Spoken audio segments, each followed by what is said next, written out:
જય શ્રી કૃષ્ણ, જય સ્વામિનારાયણ, જય માતાજી। કેમ છો બધા મિત્રો? મજામાં? ન્યૂઝ સ્ટડી 7 યુટ્યુબ ચેનલ વતી હું નિકુંજ કેવડિયા તમારું ખૂબ ખૂબ હૃદયથી સ્વાગત કરું છું। મિત્રો, સ્પર્ધાત્મક પરીક્ષા માટે અંગ્રેજી વિષય ખૂબ ઇમ્પોર્ટન્ટ છે અને બીજા વિષયો બધાને આવડતા હોય, પણ અંગ્રેજી, ગણિત અને રિઝનિંગ આ ત્રણ વિષયો છે એ તમારું સ્કોરિંગ બનાવતા હોય। તમારું મેરિટમાં નામ લાવવું કે ન લાવવું એના ઉપર ડિપેન્ડ કરતું હોય તો એ ત્રણ વિષયો છે ગણિત, રિઝનિંગ અને અંગ્રેજી। અને બીજા વિદ્યાર્થીઓ છે એ આ ત્રણ વિષયો કડકડાટ કરી અને તમારી કરતાં આગળ નીકળી જાય છે, એનું નામ મેરિટમાં આવે છે, પોતાના હાથમાં ઓર્ડર લઈ આવીને પોતે નોકરીમાં લાગી જાય છે। એટલે જો તમારે ગવર્મેન્ટ નોકરી કરવાની ઈચ્છા પાક્કા પાયે હોય તો તમારે આ લેક્ચર ડિટેલમાં એક એક લેક્ચર જોવા પડશે, કારણ કે ક્લાસ 3 સુધી, ક્લાસ 1 to પ્રિલિમ સુધી આ બધું જ ટોટલ A to Z વસ્તુ હું તમને અહીંયા શીખવાડું છું। રિઝનિંગ, અંગ્રેજી, ગણિત, વિજ્ઞાનના ટાઈમ ટેબલ આ મુજબ છે। રિઝનિંગનો લેક્ચર સોમ મંગળ સાંજે 6 વાગે, અંગ્રેજી બુધ ગુરુ સાંજે 6 વાગે, ગણિત શુક્ર શનિ સાંજે 6 વાગે, વિજ્ઞાન સોમ મંગળ સવારમાં 10 વાગે। પણ વિજ્ઞાનનો લેક્ચર છે એ આવનારા ઓક્ટોબર મહિનાથી શરૂ થાય છે। તમારા સાથી મિત્રો, તમારા ભાઈ બહેનો, તમારા દોસ્તારો કોઈ પણને ગવર્મેન્ટ એક્ઝામની તૈયારી કરતા દેખાય એટલે તરત તેમને આ લેક્ચર મોકલી દો, તેમને આ માહિતી આપો અને તેમને આના વિશે વાકેફ કરો કે અહીંયા જે શીખવાડે છે એ પરીક્ષાની અંદર પૂછાઈ ગયેલું, એની અંદર કેમ પૂછાય, કેવા પ્રશ્નો હોય એ બધું જ અહીંયા તમને સોલ્વ કરાવીએ છીએ। એટલે હજી તમારે જોડાવાનું બાકી હોય તો જોડાઈ જાઓ, નીચે સબસ્ક્રાઇબ કરી દો, બાજુમાં બેલ દબાવી દો, ઓલ નોટિફિકેશન ઉપર ટિક કરી દો, જેથી આવનારા તમામ વિડીયોની નોટિફિકેશન તમને મળી જાય। બીજું, સ્પર્ધાત્મક પરીક્ષા માટે આટલા પ્રકારની પરીક્ષાની તૈયારી તમને કરાવું છું। હું આખો જનરલ સિલેબસ કે જે પરીક્ષા માટે ઇમ્પોર્ટન્ટ છે બધો જ સિલેબસ હું કમ્પ્લીટ કરાવું છું। તો તમારે હજી પણ તમે નવા જોડાયેલા હોય અને તમારે પહેલેથી લેક્ચર જોવાના બાકી હોય તો મને ન્યૂ સ્ટુડન્ટ લખીને મોકલી દો, એટલે હું તમને બધા જ જે કંઈ અત્યાર સુધી ચાલેલા વિડીયો લેક્ચર્સ છે ચેપ્ટર વાઇઝ તમને મોકલી આપું અને તૈયારીમાં લાગી પડો। તો મોડું કરશો તમે એટલો તમને ગેરફાયદો થશે, કારણ કે બીજા લોકો તો 2.5 મહિનાથી એની એડવાન્સ તૈયારી કરી રહ્યા છે, એમણે ટેસ્ટો આપી દીધી છે, પોતે ગણિત હવે પોતે ખુદ એમ કે છે કે સાહેબ હવે ગણિત આવે ને એટલે પાડી દઈએ, કારણ કે ગણિતની અંદર એટલું બધું એ લોકો શીખી ગયા છે કે ન કોઈ વાત।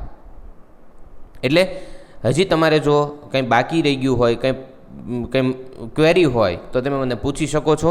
અને આજનો લેક્ચર છે ઇંગ્લિશનો, શરૂ કરીએ ઇંગ્લિશનો લેક્ચર। હવે અત્યાર સુધી અંગ્રેજીમાં આપણે 3 ચેપ્ટર પૂરા કર્યા। એક તો બેઝિક ઇંગ્લિશ હતું, જેમાં તમને મૂળાક્ષરો, બારાક્ષરી, નામ કેવી રીતે લખાય, પછી એકવચન, બહુવચન, નાઉનના પ્રકારો, નાઉનની અંદર 198 જેટલા નવા નાઉન્સ, આ બધું તમને શીખવાડ્યું। આજે આપણે શીખવાનો છે એક ખૂબ અંગ્રેજીનો ઇમ્પોર્ટન્ટ ધરાવતો એવો ટોપિક, આર્ટિકલ। હવે આર્ટિકલનો અંગ્રેજીમાં ઉપયોગ થાય એ કેવી રીતે થાય અને એને શા માટે ત્યાં મૂકવાનો? સૌથી પહેલાં વાત કરું તો અંગ્રેજી ભાષામાં કુલ 26 મૂળાક્ષરો હોય છે।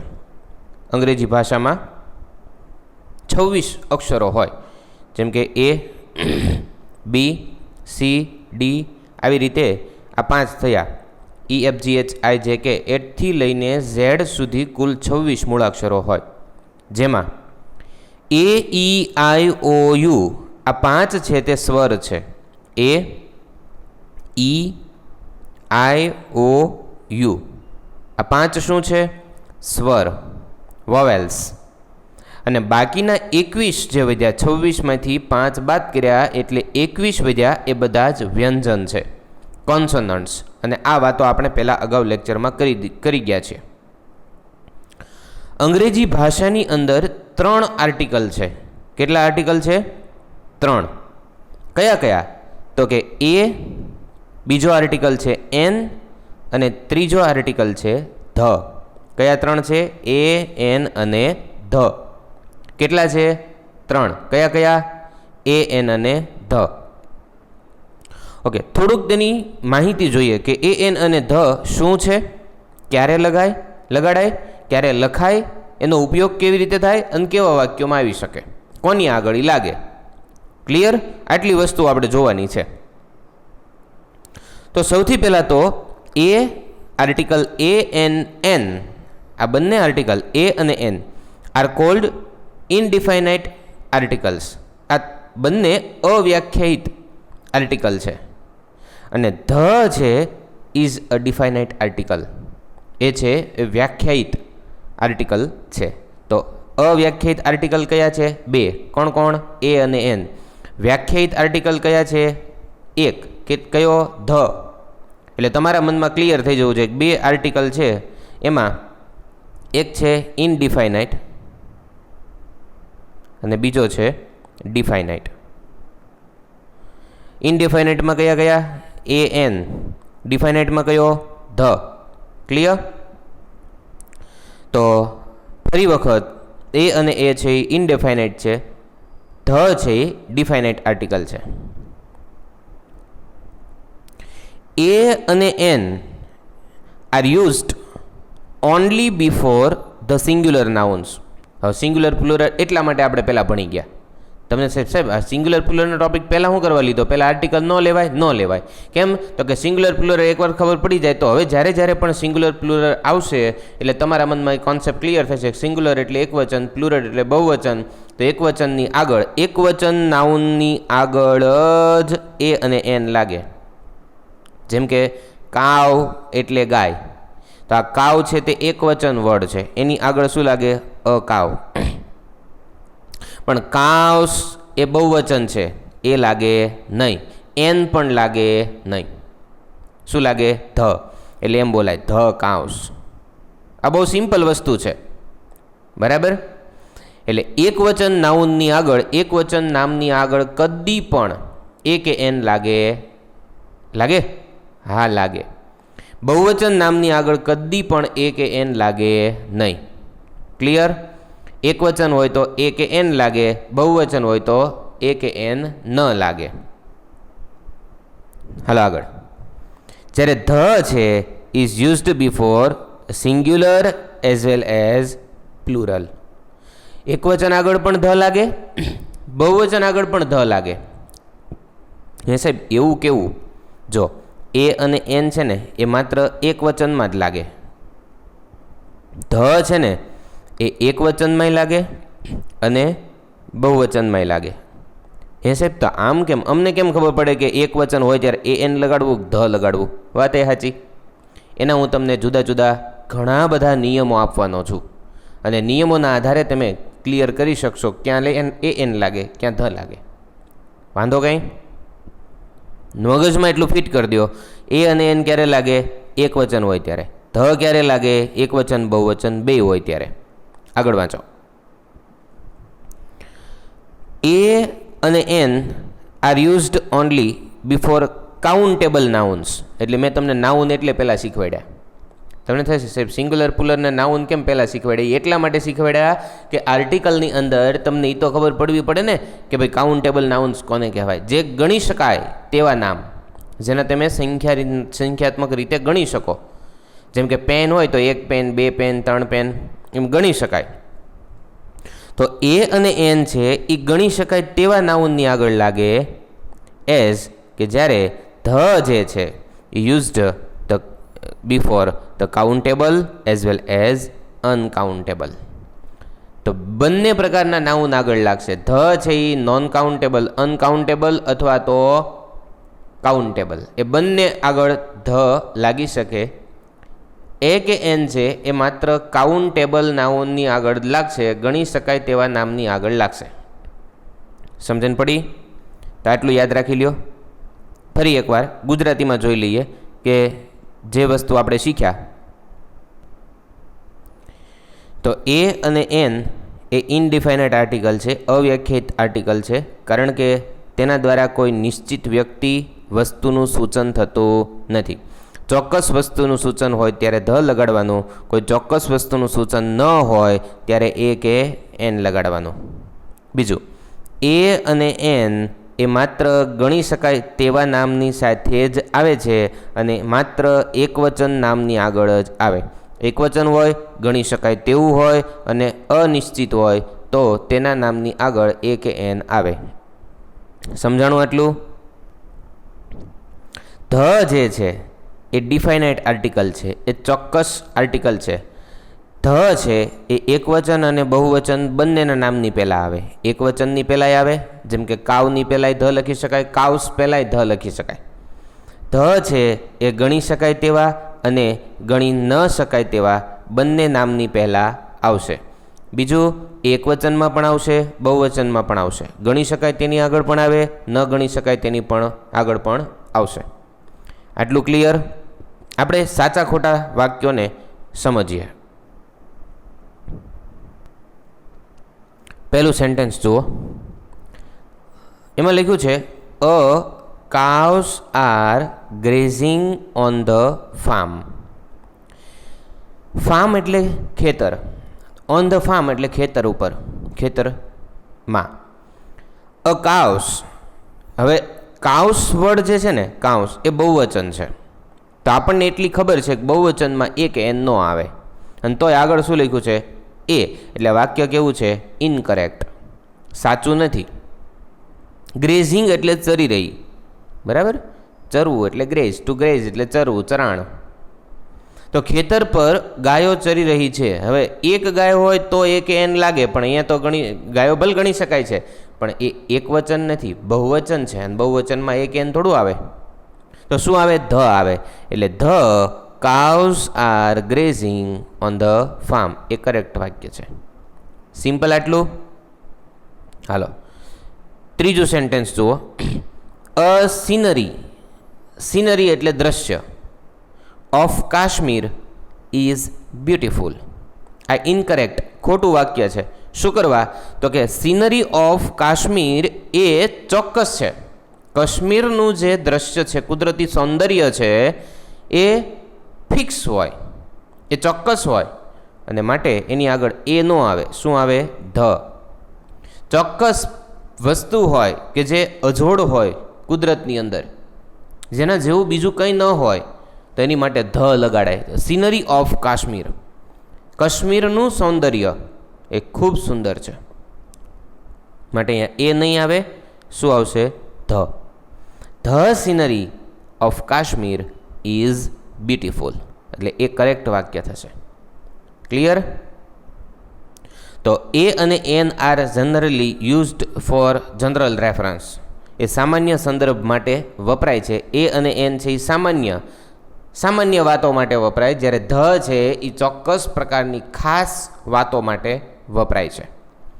એટલે હવે તમારા મનમાં ક્લિયર થઈ ગયું કે જ્યારે જનરલ વાતો કરવાની હોય અને ગણી શકાય અને એક વચન હોય ત્યારે એ એન વાપરવાના, ચોક્કસ વાતો હોય, ખાસ પ્રકારની વાતો હોય, અજોડ વાતો હોય, બહુવચન હોય, એકવચન હોય, ગણી શકાય ન ગણી શકાય ત્યારે ધ વાપરવાનો. એ એન અને ધનો પિક્ચર ક્લિયર કરો.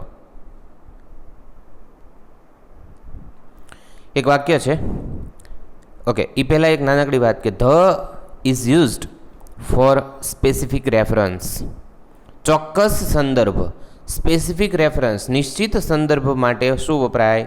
ધ. ક્લિયર? એક વાક્ય જુઓ. આ એક વાક્ય છે અને એ વાક્યની અંદર લખ્યું છે કે આઈ સો. સો એટલે જોયું, સી એટલે જોવું, એનું ભૂતકાળનું રૂપ છે સો. આઈ સો, મેં જોયું. A car. કેમ અ લગાડ્યું? તો કે કઈ કાર એ નક્કી નથી, કઈ કાર એ નક્કી નથી. આઈ સો અ કાર, મેં એક કાર જોઈ.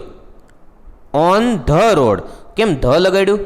રોડ નિશ્ચિત છે, કારણ કે તમે જે રોડ ઉપર જતા હતા એ જ રોડ ઉપર એ કાર દોડતી હતી, પણ કાર કઈ હતી એ નક્કી નહોતું. તમારો રોડ નિશ્ચિત હતો. હું જે રોડ ઉપર જતો હતો એ ફિક્સ છે, એ રોડ ઉપર તમે જતા હતા એ રોડ ફિક્સ છે. કેમ? તો કે તમે જે રોડ ઉપર જાઓ છો, એટલે તમે જાઓ છો એટલે તમને ખબર છે કે રોડ કયો છે, પણ રોડ ઉપર તો અસંખ્ય કારો દોડતી હોય. તમે કઈ કાર જોઈ નિશ્ચિત નથી, પણ આઈ સો અ કાર, મેં એક કાર જોઈ ઓન ધ રોડ.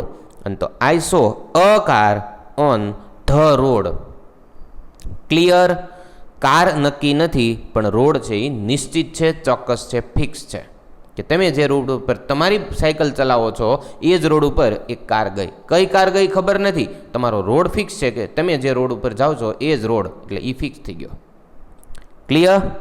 તો I saw a car on the road. હાલો એક વાક્ય બનાવવું હોય તો હજી આની ઉપરથી આવું બનાવી શકાય. I saw a bike.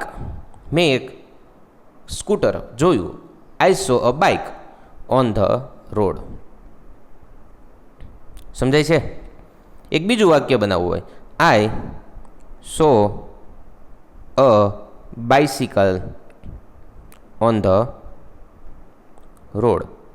તમારે શું કરવાનું, 4-5 વાહન લઈ લેવાના અને આગળ લગાડી દેવાનું અને એક રોડ છે એ ફિક્સ રાખવાનો અને 4-5 વાક્યો જાતે બનાવી નાખવાના. હું તમને ગેરંટી આપું, તમને અંગ્રેજી આવડી જાય. આઈ saw a truck on the road. 5 વાહન લઈ લો તમારે. આઈ saw a bus on the road. તો વાહનોના નામની આગળ શું મૂક્યું છે? એ, અને ઓલો જે રોડ છે જેની ઉપર તમે દોડો છો એ કેવો છે? Fix. I saw a vehicle on the road. Clear? હવે આપણે 2 આર્ટિકલ જે છે, 3 આર્ટિકલ છે, એમાંથી પહેલું જૂથ છે એ અને એનનું, એ અનિશ્ચિત આર્ટિકલ વિશે હવે અભ્યાસ કરીએ. તેના નિયમો જોઈએ, કોની આગળ લાગે કોની આગળ ન લાગે, એ બધી વાતોને આપણે શીખીએ. તો આપણે એ અને એન બંને સાથે રાખશું અને ઓલો ધ છે એને અલગ રાખશું. બરાબર? અનિશ્ચિત આર્ટિકલ એને કહેવાય અંગ્રેજીમાં ઇનડિફાઇનાઇટ આર્ટિકલ્સ. આર્ટિકલ કયો છે? તો કે સૌથી પહેલાં એ અને એન 2 છે. આર્ટિકલ 2 છે. કયા કયા? એ અને એન. સોરી, એ અને એન એમ 2 આર્ટિકલ છે. તો એમાં સૌથી પહેલાં આપણે એ વિશે અભ્યાસ કરીએ. 2 છે ને, એ અને એન. એટલે ધ છે એનો પછી અભ્યાસ કરીશું. તો સૌથી પહેલાં આપણે શીખીએ આર્ટિકલ એ. નિયમ નંબર 1 જોઈએ. આર્ટિકલ પછીના શબ્દની શરૂઆત ગુજરાતી વ્યંજનથી થતી હોય તો એ મુકાય. શું બોલ્યા? ગુજરાતી વ્યંજનથી થતી હોય. જે આર્ટિકલ તમે મૂકો છો તેની પાછળ કોઈ એક શબ્દ હશે. એ શબ્દનું ઉચ્ચારણ કરવાનું. અને જો તે ગુજરાતી વ્યંજનથી થતી હોય, ગુજરાતી વ્યંજન કયા કયા? ક, ખ, ગ, ઘ, ચ, છ, જ, ઝ, ટ, ઠ, ડ, ઢ, ણ, ત, થ, દ, ધ, ન, પ, ફ, બ, ભ, મ, ય, ર, લ, વ, હ, ળ, ક્ષ અને જ્ઞ. બરાબર? આખો કક્કો એ શું છે? ગુજરાતી વ્યંજન છે. ગુજરાતી સ્વર કયા છે? તો કે અ, આ, ઈ, ઉ, એ, ઐ, ઓ, ઔ, અમ, અહ. આ બધા ગુજરાતી શું છે? સ્વર. અને ક, ખ, ગ, ઘ એ બધા વ્યંજન. તો જો કક્કાથી બોલાતો હોય તો આગળ મૂકવાનો એ, અને ઓલા અ, આ, ઈ થી બોલાતો હોય આગળ મૂકવાનો એન. ટ્રાય કરીને જોઈ લઈએ મુકાય છે કેમ. જો નીચે 3 ઉદાહરણ છે. એમાંનું પહેલું ઉદાહરણ છે, આને વાંચો તો PEN, અને બોલો તો બોલાય શું? પેન. એમાં પહેલો અક્ષર શું આવ્યો? પ. એ કક્કામાં આવે કે સ્વરમાં આવે? કક્કામાં. આગળ શું મુકાય? A pen. કેમ લાગ્યું? ભાઈઓ, એ શબ્દને બોલવાનો. ગુજરાતી કક્કાથી બોલાતો હોય એટલે ગુજરાતી કક્કો એટલે વ્યંજન. ગુજરાતી વ્યંજનથી બોલાતો હોય તો આગળ શું મૂકી દેવાનું? એ. અને ગુજરાતી સ્વરથી બોલાતો હોય તો આગળ શું મૂકી દેવાનું? એન. હાલો હજી એક ઉદાહરણ જો. આને બોલો તો શું બોલાય? બુક. તો આગળ શું છે? બ. ગુજરાતી કક્કામાં આવે? હા. આગળ મુકાય શું? એ. બોલો તો અ બુક. એક બુક, એક ચોપડી, એક પુસ્તક. અ ટેબલ, અ પેન, હે ને? પેન. તો અ પેન. આને વાંચો તો DOCTOR. ડોક્ટર. તો તમે શું બોલો છો? ડોક્ટર. તો શું વાંચો છો? ડ. ડ કોઈ ગુજરાતી કક્કામાં આવે, આગળ શું મુકાય? A. A doctor. A box, a pen, a book, a table, a doctor. હાલો, પંખાને શું કહેવાય? ફેન. તો આગળ શું મુકાય? A fan. Clear? Door, DOOR. તો આગળ શું મુકાય? A door. આવા 5 વર્ડ 10 વર્ડ તમારે જાતે લઈ લ્યો અને એને આગળ એ મૂકીને ચેક કરી લો. વસ્તુ લેવાની જેને તેમ ગણી શકો. પંખો ગણી શકાય, બુક ગણી શકાય, પેન ગણી શકાય, ડૉક્ટર ગણી શકાય, આપણે શું કહેવાય, બોક્સ ગણી શકાય. બરાબર? તો જેને તમે ગણી શકો એકલું હોય આગળ એ મૂકવાનો. ધ્યાન રાખવાનું, એ ગણી શકાવું જોઈએ, એ એકલું હોવું જોઈએ, અને પ્લસ એનો જે ઉચ્ચાર છે એને બોલવાથી એનો શરૂઆત ગુજરાતી કક્કા એટલે કે વ્યંજનથી થવી જોઈએ. આગળ મૂકવાનું એ. એનો કોન્સેપ્ટ ક્લિયર હોવો જોઈએ. ચાલો 1-2 વાક્ય જોઈએ. પહેલું વાક્ય જુઓ. આઈ હેવ અ પેન. આઈ હેવનો અર્થ થાય પાસે છે. શું થાય? પાસે છે. આઈ હેવ તો મારી પાસે છે. આઈ કાઢી અન્ય યુ લગાડી દો. યુ હેવ તો તારી પાસે છે. આઈ હેવ અને પાછળ મૂકી દો અ પેન. મારી પાસે એક પેન છે. આપણે અંગ્રેજી પાછળ પૂર્ણ વિરામ મૂકવાનું ભૂલવાનું નહીં. કેમ લાગ્યું? હે ને? I have a pen. હવે અ પેનની જગ્યાએ બીજું મોટો લેવા. I have a box. મારી પાસે ખોખું છે. I have a table. મારી પાસે ટેબલ છે. I have a blackboard. મારી પાસે કાળું પાટિયું છે. I have a chalk. મારી પાસે ચોક છે. I have a duster. મારી પાસે ડસ્ટર છે. I have a chair. મારી પાસે ખુરશી છે. બોલવાનું રોજ. તમને વાંધો જ કાંઈ? ઘરમાં જેટલી વસ્તુ છે ને મંડો બોલવા. એટલે ઘણા કે આઈ હેવ શેટી. મારી પાસે શેટી છે. અરે શેટી નહીં હવે, બરાબર. I have a bed. મારી પાસે પલંગ છે. I have a tripod. મારી પાસે ટ્રાયપોડ છે. I have a earphones. મારી પાસે ઇયરફોન. મારી પાસે ઇયરફોન છે. તો જે વસ્તુ okay I have a earphone ન આવે. કેમ? તો કે ઈ બોલાય છે. An earphone. હો, જે શબ્દને તમે ગુજરાતી વ્યંજનથી બોલી શકતા હોય એની આગળ એ લગાડવાનો અને આવા વાક્યો છે એની પ્રેક્ટિસ કરવાની. અંગ્રેજી ન આવડે ને જાય ક્યાં? વાહે પડી જવાનું. બીજું હી, એક મિનિટ. હી, શી અને ઈટ. હી, શી, ઈટ. પછી વ્યક્તિનું નામ હોય જેમ કે નિકુંજ અને એક વચન હોય જેમ કે બોય. તો આ બધાની પાછળ હેઝ લાગે, હેવ નો લાગે. અને એનો અર્થ પાછો એ જ થાય પાસે છે. હી હેઝ તેની પાસે છે. શી હેઝ કોઈ છોકરી હોય અને દૂર હોય તેની વાત કરતા હોય તો તેણીની પાસે છે. ઇટ હેઝ કૂતરું હોય પ્રાણી હોય તો એની માટે ઇટ વપરાય તો ઇટ હેઝ તેની પાસે છે. હું એક વચન છું, વ્યક્તિ છું, તો મારી આગળ મારી પાછળ પણ શું લાગે? હેઝ. નિકુંજ હેઝ નિકુંજ પાસે છે. કોઈ એક વ્યક્તિનું નામ લે જેમ કે મહેક તો મહેક પાસે છે. હાલો, કોઈ વિપુલ તો વિપુલ પાસે છે. વિપુલ હેઝ. બરોબર. હવે આપણે પેનની વાતો કરીએ તો ભાઈ Nikunj has a pen. Mahek has a pen. Vipul has a pen.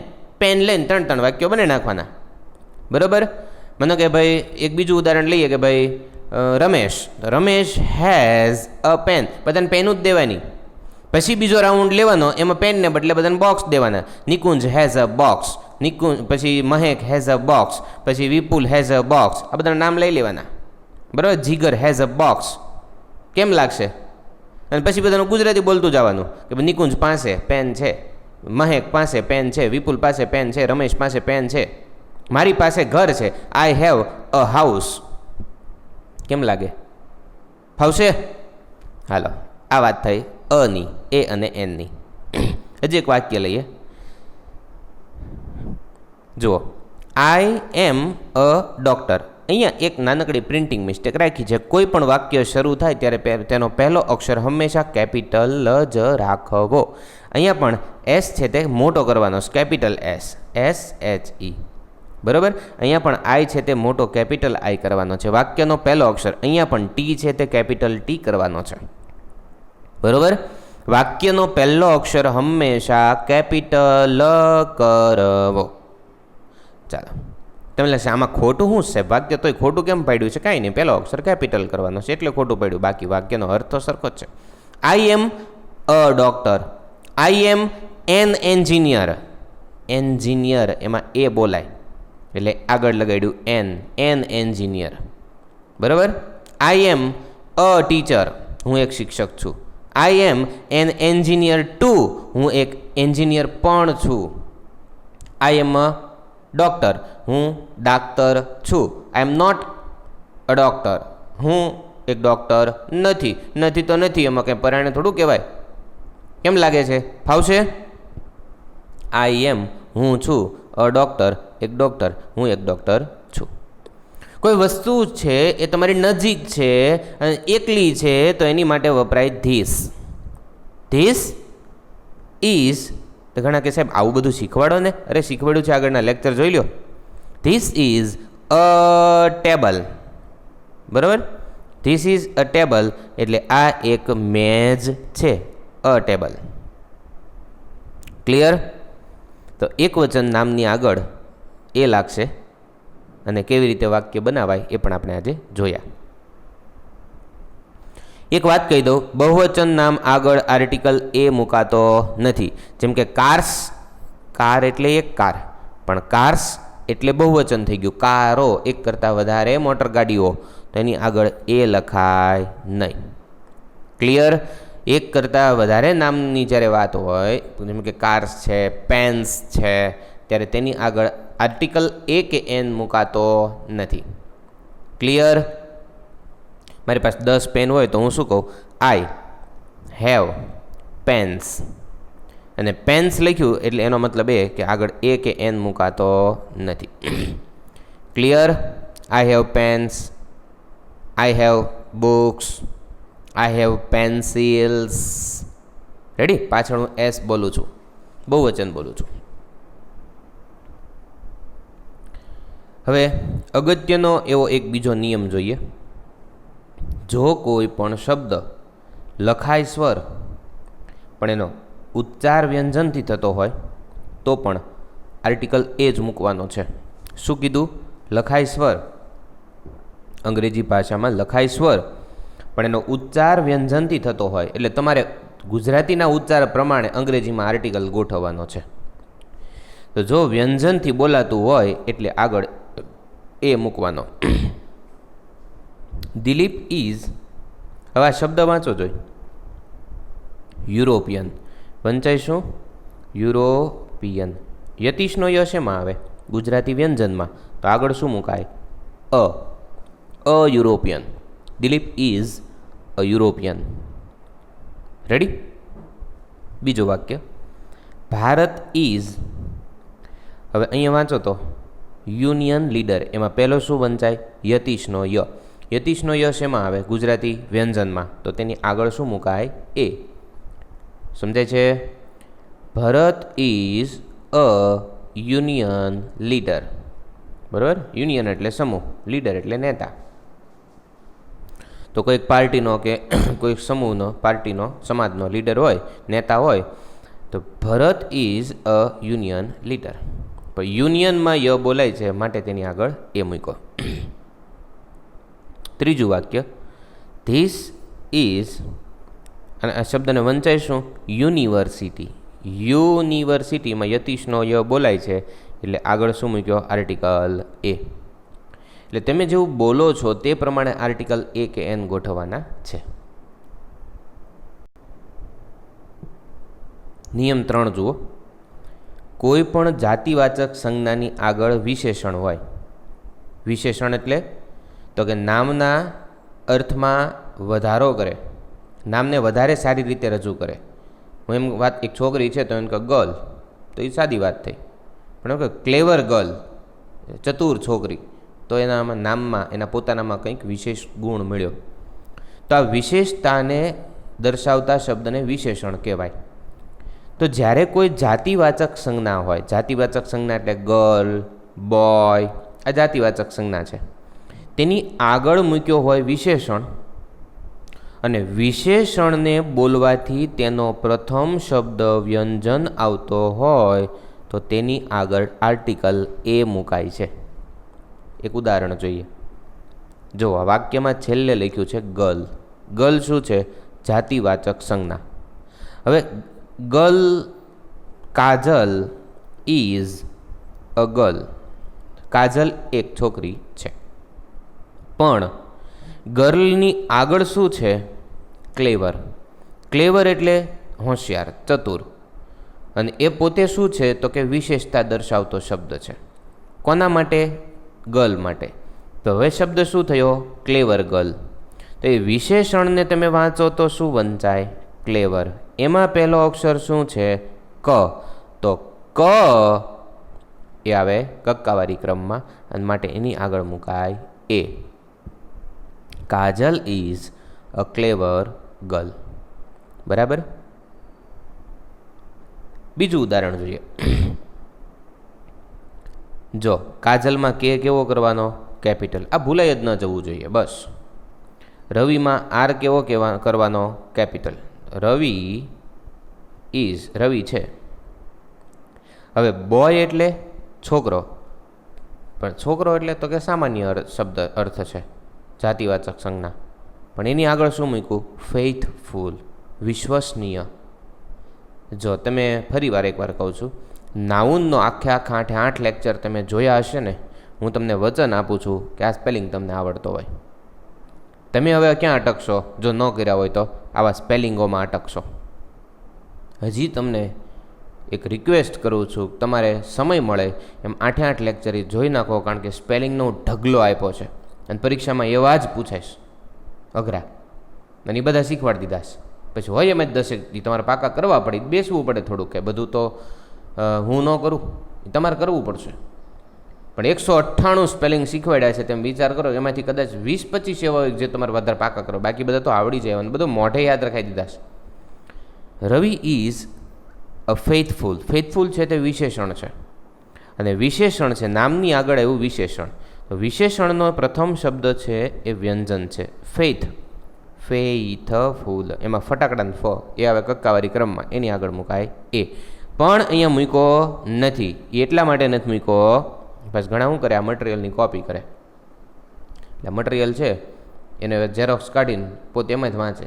એટલે આમાં થોડુંક મારે તમને કંઈક તો લેક્ચર ભણવાનું કારણ એ છે કે એમાં આજે અમે થોડી ઘણી ભૂલો રાખી હોય અંદર, કે હા સાચું બધું ન લખી દીધું હોય અંદર, પણ એ પછી હું તમને લેક્ચરમાં જ સમજાવું કે અંદર શું છે.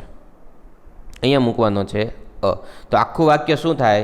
રવિ ઇઝ અ ફેથફુલ બોય. એટલે ડાયરેક્ટ તમે મટીરિયલ વાંચવા માંડશો તો ભૂલ આવશે, ભૂલ આવશે એટલે તમે ખોટું શીખશો, તમે રહી જશો. હજી એક ગંભીરતાથી વાત કરું છું, લેક્ચર જોયા વગર મટીરિયલ સોલ્વ કરવું નહીં. અને તમે મને એના સ્ક્રીનશોટ મોકલશો તો હું જવાબ પણ આપીશ નહીં, કારણ કે લેક્ચર ભણાવ્યો હોય એટલે એ તમારો કોન્સેપ્ટ ક્લિયર થઈ જ ગયો હોય, એ ભૂલ પણ સુધારીને આપ્યું હોય, હું એવા સ્ક્રીનશોટના જવાબ નહીં આપું. બરાબર? તમે મને આટલો સ્ક્રીનશોટ પાડીને મોકલશો ને પછી તમે લખશો ને કે આ ખોટું છે, તો હા સાહેબ ખોટું છે, હું સ્વીકાર લઉં છું. પછી મેરિટમાં તમારું નામ નીકળી જશે, બીજા આવી જશે. લેક્ચર જોવાનું રાખજો હો. ચાલો, આ 2 વાક્ય ઉપરથી તમને ખબર પડી ગઈ કે આમાં શું શું સાહેબે ભૂલ રાખી હોય અને શું કરવા રાખી હોય એ તમને ખબર હોય, કારણ કે મારી વસ્તુ તમને ત્યાં સમજાવવાની હોય. ક્લિયર? ઉદાહરણ લેવું છે હજી એક.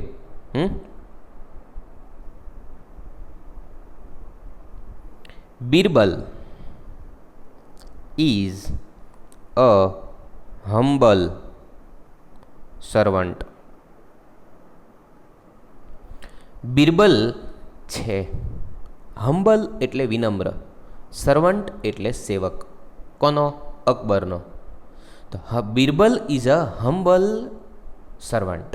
જો સર્વન્ટ એટલે સેવક, એની આગળ હમ્બલ એટલે વિનમ્ર, અને એની આગળ મૂક્યું અ. કેમ? તો કે વંચાય શું? હમ્બલ, હ બોલાય છે, અને કક્કાવારી ક્રમમાં આવે છે, વ્યંજનમાં આવે એટલે એને આગળ મૂક્યું એ. ક્લિયર? તો આ થયો નિયમ 3.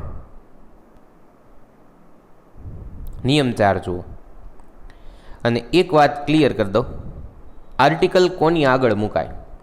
નાઉનની આગળ જ આર્ટિકલ મુકાય. નાઉન એટલે નામ, નામની આગળ જ ફરજિયાત આર્ટિકલ મુકાય, બાકી ક્યાંય નહીં. ક્લિયર? નાઉન હોવું જોઈએ, નામ હોવું જોઈએ. ચાલો, જો કોઈ ઉદ્ગાર વાક્ય હોય, એક્સક્લેમેટરી સેન્ટેન્સ, બોલીએ ને તો દાંત પડી જાય આપણા. ઉદ્ગાર વાક્ય, એક્સક્લેમેટરી સેન્ટેન્સ, અને તેમાં પણ નામ હોય અથવા તો વસ્તુ, કોઈ વસ્તુનો ઉલ્લેખ હોય, વસ્તુ એનું નામ જ છે, તો વસ્તુનો ઉલ્લેખ હોય કે નામ હોય તો પણ આર્ટિકલ શું મુકાય? એ. ક્યારે? ઉદ્ગાર વાક્યમાં. બરાબર? એમાં શું હોવું જોઈએ? નામ. બીજું શું હોવું જોઈએ? વસ્તુ. તો મુકાય શું? એ આર્ટિકલ. જુઓ પહેલું વાક્ય, વોટ અ લવલી ફ્લાવર, અને પાછળ ઉદ્ગાર વાક્ય છે. અહીંયા વોટનો અર્થ લેવાનો નથી, પણ અહીંયા આનો અર્થ શું થાય? લવલી એટલે પ્યારું, અને ફ્લાવર એટલે ફૂલ, ગમી જાય તેવું ફૂલ. પાછળ ઉદ્ગાર, તો આપણે આને કેવું વાપરીએ તો વોટ એટલે કેવું, તો આને વાંચો કેવું પ્યારું ફૂલ, આમ પણ બોલી શકાય કેટલું સુંદર ફૂલ. ત્યારે તમારે પ્રશ્ન નથી કરવાનો કેટલું સુંદર ફૂલ, કેટલું સુંદર ફૂલ, એમ પ્રશ્ન નથી પૂછવાનો, તમારે એને ફિલિંગ્સ લાવવાની છે અને એનો જે એક મોહક આનંદ છે એ આનંદ તમારા શરીરની અંદર લાવીને પછી એની વાતો. ઓહો કેટલું સુંદર ફૂલ, હે ને? આને ઉદ્ગાર વાક્યો કહેવાય. તમારા મોઢામાં આ નીકળી જાય, ઉદ્ગાર થઈ જાય, અને એવા વાક્યો ઉદ્ગાર વાક્યો છે. જોઈને તમને ખૂબ આનંદ ચડે, જોઈને તમને કંઈક નવા હાવભાવ આવવા માંડે તે ઉદ્ગાર વાક્યો છે. અને તો નામ આવ્યું ફ્લાવર, અને ફ્લાવરની આગળ તેનો વિશેષણ છે લવલી. લવલી ફૂલ તો ફૂલ તો હવે સામાન્ય, પણ લવલી ફૂલ, સુંદર ફૂલ. અને તો આ શું છે? વિશેષણ છે. નામના અર્થમાં વધારો કરે, નામની વિશેષતામાં વધારો કરે, ના એ વિશેષણ છે. અને તો લવલી એમાં આગળ શું આવ્યું? લ, એટલે એની આગળ શું મૂક્યું? Article A. What a lovely flower. Clear? બીજું ઉદાહરણ, વોટ અ ફાઇન પેન, કેટલી સુંદર પેન.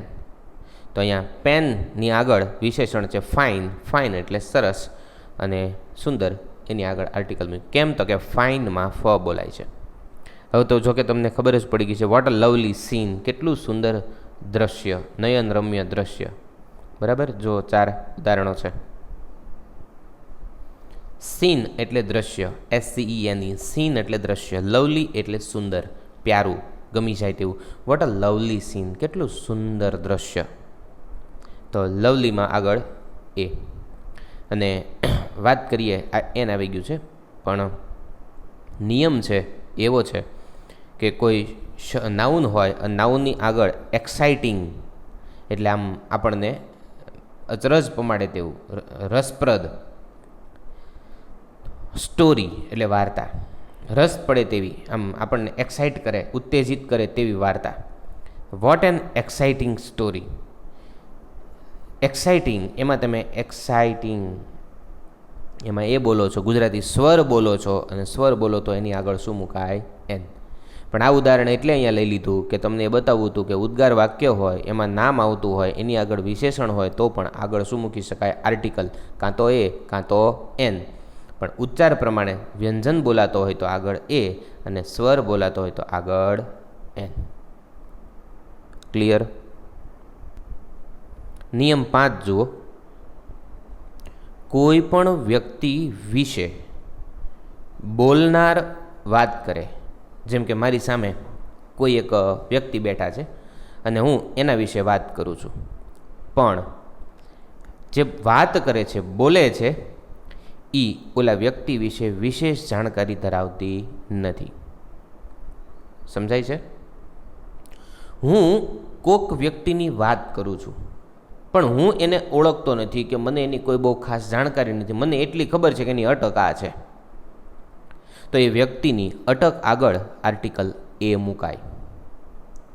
સિમ્પલ એક વાત કરું, ભાઈ એક ભાઈ છે, એની અટક પટેલ છે, બસ મને એટલી જ ખબર છે, નથી મને કયા ગામના છે, નથી એના કેટલા કુટુંબમાં સભ્યો છે, મને નથી ખબર એ શું ધંધો કરે છે, એની શું જોબ છે, એની શું ડિગ્રી છે, એની શું સ્ટેટસ છે, કોઈ વસ્તુની મને ખાલી એટલી ખબર છે કે એની અટક આ છે. ઓકે, મને બીજી વાતની એ ખબર છે કે એ પરિણીત છે, લગ્ન થઈ ચૂક્યા છે. આ બે જ વાત હું જાણું, એની કોઈ બાકીની વાત મને ખબર નથી.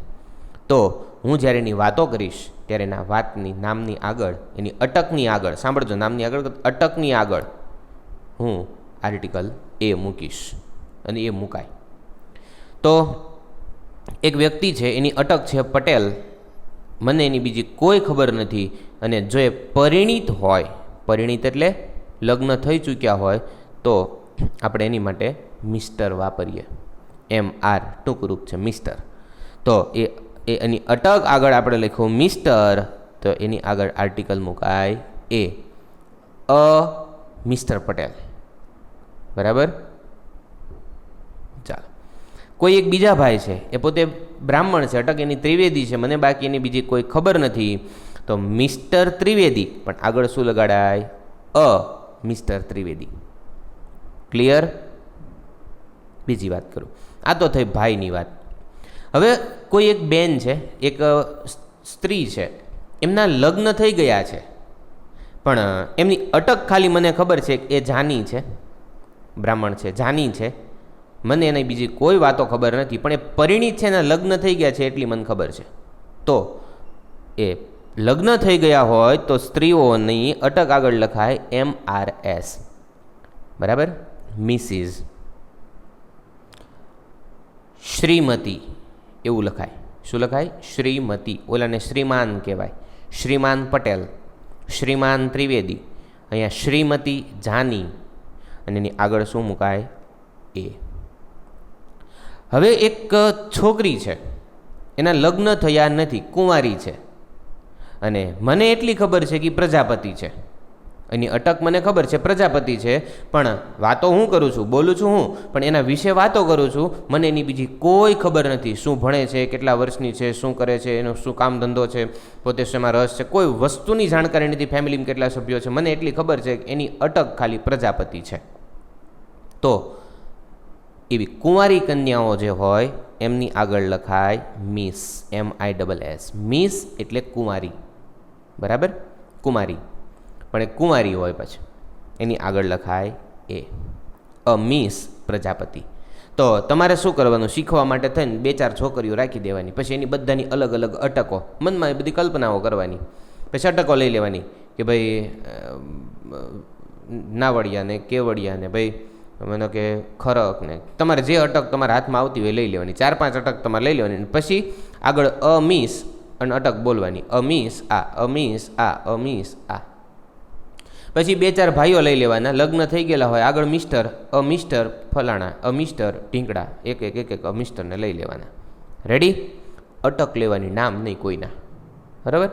પછી લગ્ન થઈ ગયા હોય, પરિણી ગઈ હોય એવી સ્ત્રીઓને 4-5ને, એટલે બધાને આમ ચોપડીમાં પુસ્તકની અંદર લેવાની, એટલે એને કંઈ રૂબરૂ નથી લઈ આવવાના, બધાને પકડી હાલો એ કે મારે અંગ્રેજી શીખવું છે, બુકમાં લખી નાખવાની 4-5 સરસ અટકો. અને પછી આપણે એવું વિચારવાનું કે આના લગ્ન થઈ ગયા છે, આના નથી થયા, ઓલા ભાઈ છે, બરાબર.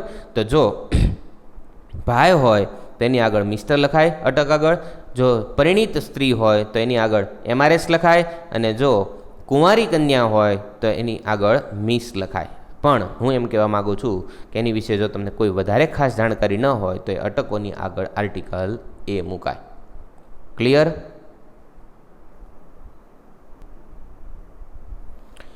નિયમ 6 જોઈ અને આજનો લેક્ચર આપણે પૂરો કરીએ. બાકીના નિયમો છે આવતા લેક્ચરની અંદર જોશું. નિયમ 6, કોઈ પણ શબ્દ લખાય સ્વર પણ તેને બોલાય વ્યંજન, તો આર્ટિકલ શું મુકાય? એ. આમાં જુઓ, લખતી વખતે યુનિકોર્ન લખ્યું છે, એટલે આગળ યુ મૂક્યો છે. અંગ્રેજી ભાષામાં તે સ્વર છે, પણ જ્યારે એને તમે બોલો છો ત્યારે યુનિકોર્ન એટલે યતીશ બોલો છો.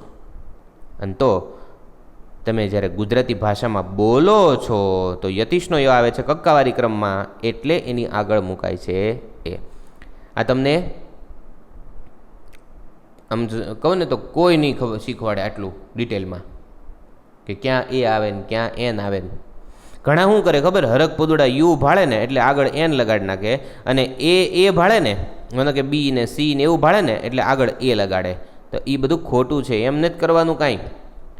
શબ્દને બોલવાનો, અને બોલતી વખતે જો કક્કામાંથી બોલાતો હોય તો એ, અને ઓલા સ્વરમાંથી બોલાતો હોય અ આ ઈ ઉ એ ઐ ઓ ઔ અમ અહ, તો એમાંથી મૂકવાનો એન.